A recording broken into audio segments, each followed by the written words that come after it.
দেশে কয়েকদিন পর পরই এক একটা খাদ্যপণ্য নিয়ে সিন্ডিকেট তৈরি হয়। কয়েকদিন পর পরই এই ঘটনাটা ঘটে। এই যে গত কয়েকদিন থেকে দেখতেছি বাজারে নাকি সয়াবিন তেল নেই, সয়াবিন তেল বাজারে নেই। যখনই সরকার 8 টাকা দাম বৃদ্ধি করে দিছে তখনই বাজারে আবার তেল বেরিয়ে পড়ছে। তেলের অভাব নাই এখন বাজারে। তো আমাদের অনুরোধ, আমরা সাধারণ মানুষের পক্ষ থেকে অনুরোধ করতেছি, আমরা যারা উন্নত বিশ্বে থাকি, আমরা যারা উন্নত দেশে থাকি তারা অবশ্যই দেখতে পারতেছি। যেমন আমি মালয়েশিয়ার কথাই বলতেছি, মালয়েশিয়াতে কিন্তু তেল সবাই বেচতে পারে না। তেল বেচতে হলে তেলের জন্য আলাদা একটা লাইসেন্স লাগে। যেমন তেল, চিনি এগুলা কিন্তু লাইসেন্স, এই প্রত্যেক দোকানদারই কিন্তু প্রত্যেক মার্কেটে কিন্তু আপনি তেল পাইবেন না। সয়াবিন তেল এবং চিনি সব জায়গায় পাওয়া যাবে না, কারণ এগুলোর জন্য নির্ধারিত স্থান আছে। তেল এবং চিনির জন্য আলাদাভাবে লাইসেন্স করতে হয়। যারা তেল এবং চিনি বিক্রি করতে চায় তাদের আলাদাভাবে লাইসেন্স করতে হয়, আলাদাভাবে লাইসেন্স করে তারপরে তেল আর চিনি বিক্রি করতে হয়। তো বাংলাদেশের সরকারকে অনুরোধ, আপনারাও এই একই সিস্টেম চালু করুন। যারা তেল বিক্রি করবে তাদের জন্য আলাদা লাইসেন্স করুন, আলাদা লাইসেন্স দেওয়ার ব্যবস্থা করুন, যে শুধু এই দোকানগুলোতে তেল বিক্রি করতে পারবে।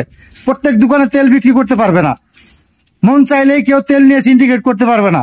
তাহলে আপনারা দেখবেন যে, তাহলেই দেখতে পারবেন যে তেল সিন্ডিকেট, চিনি সিন্ডিকেট, যেসব জিনিস নিয়ে সিন্ডিকেট গড়ে ওঠে, এইসব জিনিস এই সিন্ডিকেট গুলো ভেঙে যাবে। যেমন এই মালয়েশিয়ার কথা বললাম, যে মালয়েশিয়াতে হাজার হাজার দোকান আছে, হাজার হাজার বাংলা দোকানদার আছে, কিন্তু চাইলেই তারা তেল বিক্রি করতে পারে না। শুধু বাংলা না, চায়না, মালয়েশিয়ান যারা আছে, যারা এই ব্যবসা করে, তারা চাইলেই তেল বিক্রি করতে পারে না। তো এই তেল বিক্রির একটা নীতিমালা দরকার, বাংলাদেশে একটা তেল বিক্রির নীতিমালা দরকার। যারা কিনা তেল বিক্রি করবে তাদের জন্য আলাদাভাবে লাইসেন্সের, ট্রেড লাইসেন্সের ব্যবস্থা করেন।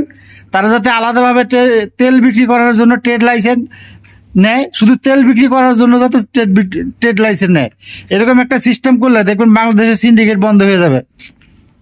কারণ উন্নত বিশ্বগুলোতে এইভাবেই চলে, তারা হুট করে ওই যে একদম মন চাইলে কিনে রাখতে পারবে না, সে আবার পরে বিক্রি করবে। এই তেল বিক্রি করার জন্য আপনারা ট্রেড লাইসেন্স চালু করেন, যে যারা তেলের ট্রেড লাইসেন্স আছে শুধু তারাই তেল বিক্রি করতে পারবে, অন্য কিছু না।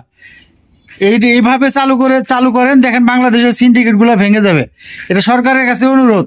কয়েকদিন পর পরেই দেখতেছি আপনারা তেল, বাজার থেকে তেল উধাও হয়ে যায়, চিনি উধাও হয়ে যায়, মানে এক একটা খাদ্যপণ্য এক এক সময় উধাও হয়ে যায় বাজার থেকে। তো আপনাদের কাছে অনুরোধ, আপনারা এই সিস্টেমটা চালু করেন উন্নত বিশ্বের মতো, যে খাদ্যপণ্য গুলা যারা বিক্রি করবে শুধু এইসব দোকানেই পাওয়া যাবে, এইসব দোকানে বা এইসব দোকানদারের গোডাউনে, অন্য কেউ যাতে মন চাইলে এগুলা কিনে স্টক করে না রাখতে পারে। তাই এই ব্যবস্থা করে এই পণ্যগুলোর উপরে ট্রেড লাইসেন্স দেন আপনারা, তাহলেই দেখবেন সিন্ডিকেট বন্ধ হয়ে গেছে। ধন্যবাদ। ভিডিওটা বেশি বেশি করে সবাই একটু শেয়ার করে দেন।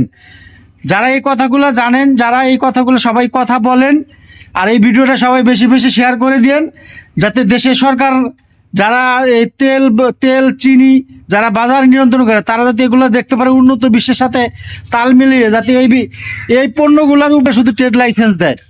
ধন্যবাদ সবাইকে। ভিডিওটা সবাই একটু বেশি বেশি করে শেয়ার করে দেন, অনুরোধ রইল সবার কাছে।